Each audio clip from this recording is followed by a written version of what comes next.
नमस्कार दोस्तों, मैं छत्तीसगढ़ बोल रहा हूं। कल आपने सुना जोगी ने किस तरह नई पार्टी बनाई। आज सुनिए रमन सरकार की हार की कहानी। शब्द हैं छत्तीसगढ़ के पूर्व election commissioner doctor Sushil Trivedi के।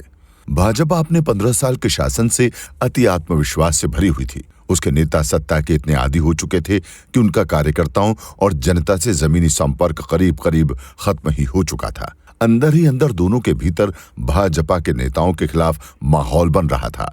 16 अक्टूबर 2018 को निर्वाचन आयोग ने विधानसभा चुनाव की अधिसूचना जारी कर दी। दिलचस्प बात यह है कि सच्चाई से दूर हो गई रमन सिंह सरकार को इस चुनाव में विजय को लेकर बड़ी निश्चिंतता थी। इसका एक कारण यह था कि रमन सिंह के करीबी अधिकारियों ने उन्हें आश्वस्त कर दिया था कि उनके सर्वेक्षण और विश्लेषण के आधार पर राज्य में भाजपा बहुत आराम से चुनाव जीत रही है। ये बात अलग है कि इतना कुछ जानते हुए भी कुछ विश्लेषकों ने रमन सिंह को आगाह किया था, लेकिन रमन सिंह अपने अधिकारियों द्वारा किए गए सर्वेक्षण पर ज्यादा भरोसा कर रहे थे। इसी आधार पर विधानसभा चुनाव 2018 के लिए भाजपा के केंद्रीय नेताओं ने घोषित कर दिया कि पार्टी 65 सीटें जीत रही है।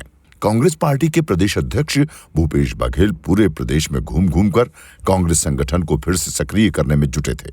भूपेश बघेल को पता था कि उनका मुकाबला भाजपा के साथ साथ अजीत जोगी की नई पार्टी से भी है। इस दोहरे वार का सामना करने के लिए भूपेश बघेल ने टीएस सिंहदेव के साथ मिलकर एक पूरी टीम बनाई। कांग्रेस में टिकट बांटने में भी इसी जोड़ी की पसंद को वरीयता मिली। नेता प्रतिपक्ष टीएस सिंहदेव की अगुवाई में कांग्रेस का चुनाव घोषणा पत्र बना। इस घोषणा पत्र में सबसे लुभावनी घोषणा थी 2500 रुपए प्रति क्विंटल की दर से धान खरीदी करना, सत्ता में आते ही तत्काल कर्ज माफी और बिजली बिल हाफ करना। भाजपा ने 15 साल की अपनी सरकारी उपलब्धियों का जमकर प्रचार किया, लेकिन परिणाम ऐसे आए जो भाजपा के लिए स्तब्ध करने वाले थे। कांग्रेस को 68 सीटें मिली, जबकि भाजपा 15 सीटों पर सिमट गई। अजीत जोगी की नई पार्टी ने बसपा के साथ गठबंधन किया था, जिससे जोगी की जनता कांग्रेस छत्तीसगढ़ को 5 सीटें मिली और बसपा को 2 सीटें। यहाँ ध्यान देने की बात है कि ये पहली बार था कि जब किसी क्षेत्रीय दल ने इतनी सीटें पाई, किंतु सरकार के गठन में उसकी भूमिका अप्रासंगिक थी।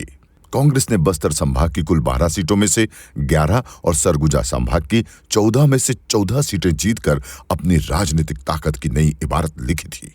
जीत की आंधी में भारतीय जनता पार्टी के तकरीबन सभी मंत्री चुनाव हार गए थे। भाजपा अधिकांश मंत्रियों के हारने से भी सदमे में थी और उसे फिर से उठकर खड़ा होना कठिन लग रहा था।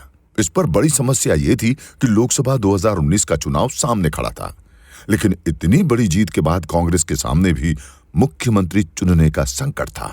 भारी जीत के बाद कांग्रेस में सीएम पद के लिए कैसे रस्साकशी हुई, सुनिए कल 15वें और अंतिम भाग में।